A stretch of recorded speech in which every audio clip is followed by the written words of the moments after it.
नमस्कार बंधुरा, आशा करी आपनारा भालो आछेन। आजके पौष पूर्णिमा, बछरेर प्रथम এই पूर्णिमा प्रयागराजे शुरू महाकुम्भ।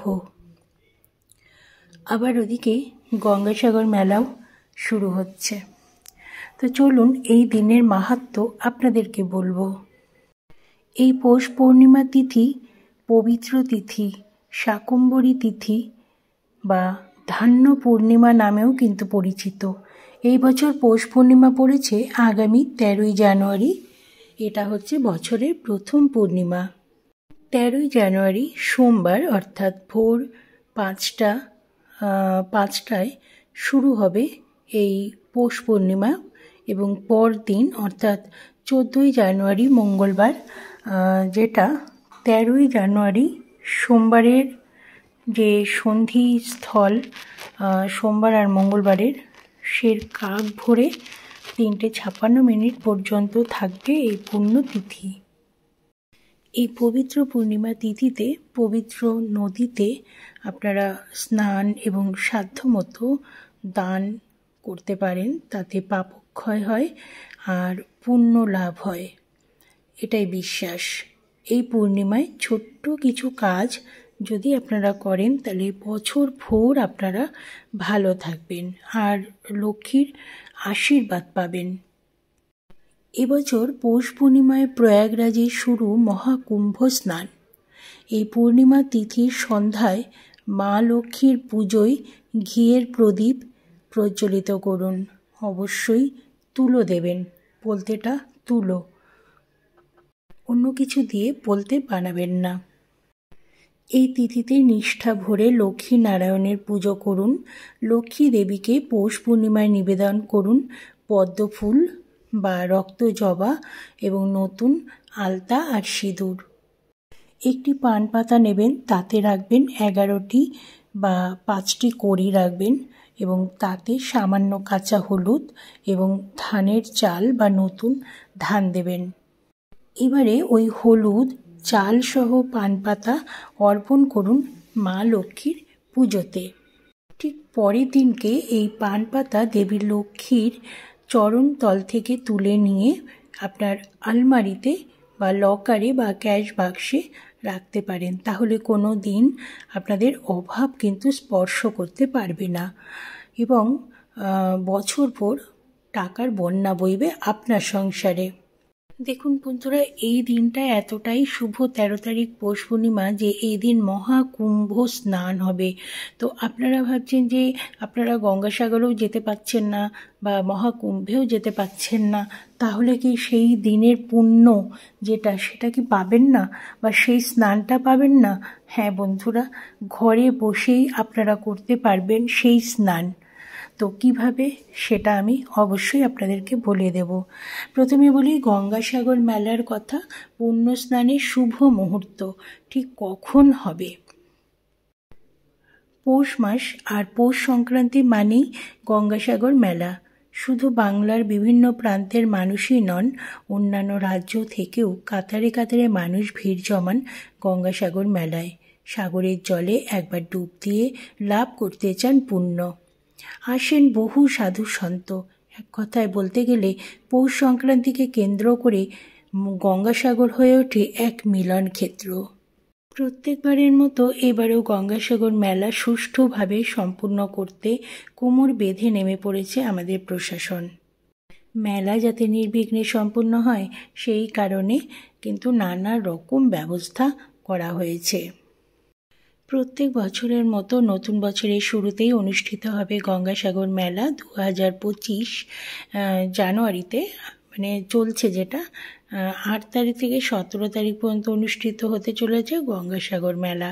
পুণ্য স্নানের সময় কখন সেটা আপনারা জেনে নিন। মকর সংক্রান্তি 14ই জানুয়ারি আর কি, দুপুর 2:58। পুণ্য স্নানের সময় লাগছে সকাল 6:08 থেকে 15ই জানুয়ারি সকাল 6:08 পর্যন্ত। এটা হচ্ছে পুণ্য স্নান। তো এই পুণ্য স্নান আপনারা ঘরে বসেও করতে পারেন। কিভাবে সেটা আমি বলে দিচ্ছি আপনাদেরকে, যে আপনারা এই যে গঙ্গাসাগর এবং কুম্ভ মেলার যে পুণ্য স্নানগুলো আমি বলে দিয়েছি ভিডিওতে, কুম্ভ মেলার আগের ভিডিওগুলো আপনারা দেখে নেবেন। এই সময়ে আপনারা ঘরেই পরিষ্কার জল দিয়ে ভোরবেলা উঠে এই টাইমে, যে টাইমগুলো বলেছি এই টাইমে আপনারা স্নান করবেন এবং লাস্টে আপনারা গঙ্গা জল মিশিয়ে আপনারা স্নান করবেন এবং সেই সময় সেই পুণ্যক্ষণে তাহলে আপনারা কিন্তু সেই স্নানের সব কিছু আপনারা পাবেন। সেইভাবে স্নান করবেন, সেই শুভক্ষণে গঙ্গা জল দিয়ে ঘরেই স্নান করবেন।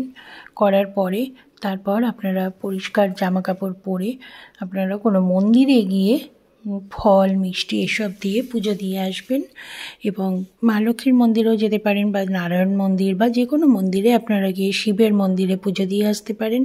তারপর আপনারা একটু গরিব মানুষদেরকে একটু চাল ডাল দান করতে পারেন বা কোনো কম্বল দান করতে পারেন। সেই দিনকে পুণ্যতিথি আছে। তাহলে বন্ধুরা আপনারা ঘরে বসেও কিন্তু সেই পুণ্য আপনারা লাভ করতে পারবেন। কারণ সবার পক্ষে গঙ্গাসাগর যাওয়া বা কুম্ভ মেলায় যাওয়া কিন্তু সম্ভব হয় না। সেই কারণে তারা কিন্তু কখনোই সেই পুণ্য থেকে বঞ্চিত হবেন না। গঙ্গাসাগরের মাহাত্ম্য কিন্তু প্রচুর। দেখুন, কথায় বলে সব তীর্থ বারবার, গঙ্গাসাগর একবার। অর্থাৎ সব তীর্থে বারবার গিয়ে যে পুণ্য লাভ হয়, গঙ্গাসাগরে মাত্র একবার সেই পরিমাণ পুণ্য লাভ করা সম্ভব হয়। হিন্দুদের কাছে অত্যন্ত মাহাত্ম্যপূর্ণ এই তীর্থস্থান। গঙ্গা নদী এখানে সাগরে এসে মিশেছে, তাই এই স্থানের নাম গঙ্গাসাগর। দক্ষিণ 24 পরগনা জেলায় কপিল মুনির আশ্রম প্রাঙ্গণে 8ই জানুয়ারি থেকে 17ই জানুয়ারি পর্যন্ত এই মেলা চলবে। এই বছর অন্তত ধরুন 40 লক্ষ পুণ্যার্থী আসবেন বলে আশা করা যাচ্ছে। মেলায় বহু মানুষের ভিড়, যাতে কোনো রকম দুর্ঘটনা না ঘটে সেই জন্য নানান ব্যবস্থা করা হয়েছে। সেই জন্য গঙ্গাসাগর মেলার কিন্তু আলাদা একটা মাহাত্ম্য আছে। সেখানে স্নান করা, সেখানে কিছু দান করা, কপিল মুনির আশ্রমে পুজো দেওয়া, তার একটা আলাদা মাহাত্ম্য। গঙ্গাসাগরের পৌরাণিক কাহিনী আপনারা অনেকেই জানেন। পুরাণ অনুসারে অযোধ্যার ইক্ষু বংশের রাজা ছিলেন সাগর। সাগর রাজার অশ্বমেধ যজ্ঞের ঘোড়া চুরি করে গঙ্গাসাগরে কপিল মুনির আশ্রমের কাছে সেগুলো লুকিয়ে রাখেন দেবরাজ ইন্দ্র।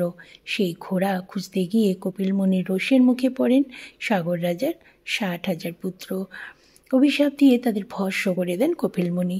সাগর রাজার নাতি তার পূর্বপুরুষদের প্রাণ ফিরিয়ে দিতে অনুরোধ করলে কপিল মুনি তাদেরকে বলেন যে গঙ্গা নদীকে স্বর্গ থেকে যদি মর্তে আনতে পারে এবং সেই গঙ্গার স্পর্শে রাজার 60,000 পুত্র প্রাণ ফিরে পাবেন। কিন্তু স্বর্গের নদী তীব্র গতিতে ঝাঁপিয়ে পড়লে পৃথিবী তো ভেসে যাবে। এই আশঙ্কায় মহাদেবের দ্বারস্থ হন ভগীরথ। তখন শিব তার জটায় গঙ্গাকে ধারণ করে নেন এবং একটু একটু জল ছাড়েন তিনি।